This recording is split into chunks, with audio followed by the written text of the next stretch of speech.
मुसलसल गिरावट के बाद रुपए की कदर बहाल होने लगी। इंटरबैंक में डॉलर की कीमत में मामूली कमी वाक़या हुई है। कारोबारी हफ्ते के चौथे रोज इंटरबैंक में डॉलर की कीमत में 85 पैसे कमी देखने में आई है, जिसके बाद इंटरबैंक में अमेरिकी करेंसी 287 रुपए पर ट्रेड कर रही है। याद रहे कि गुज़िश्ता रोज कारोबार के इख्तिताम पर इंटरबैंक में डॉलर 287 रुपए 85 पैसे पर बंद हुआ था। वज़ीर मुमलिकत बराए पेट्रोलियम डॉक्टर मुसद्दिक मलिक ने कहा है कि जिस रेट से हम गैस बाहर चलाते हैं, इस पर कोई खरीदने के लिए तैयार नहीं। Karachi chamber of commerce and industry में मीडिया से गुफ्तगू करते हुए डॉक्टर मुसद्दिक मलिक ने कहा है कि बिजली और गैस के मामले पर कुछ मसाइल हैं। हमारे पास जितनी गैस होती है वो फराहम कर दी जाती है। सबसे पहले आम आवाम की जरूरत को देखा जाता है।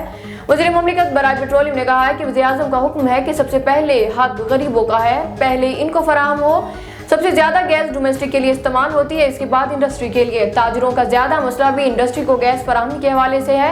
डॉक्टर मुसद्दिक मलिक ने मजीद कहा कि मेरी अहम मीटिंग SSGC के नुमाइंदों से होनी है। हमारी जितनी गैस की जरूरत है इतनी पैदावार नहीं है, इसी वजह से कहीं कहीं गैस की शॉर्टेज होती है। यही तरीका रहता है कि कोई पॉलिसी बनाई जाए। रूस से इस महीने क्रूड ऑयल फराहम होगा।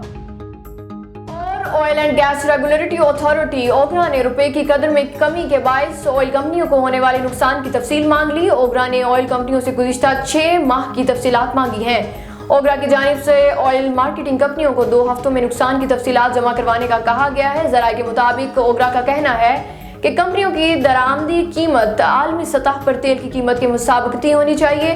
कंपनियां नुकसान से बचने के लिए दरामदात को हुकूमती पॉलिसी के मुताबिक यकीनी बनाएं।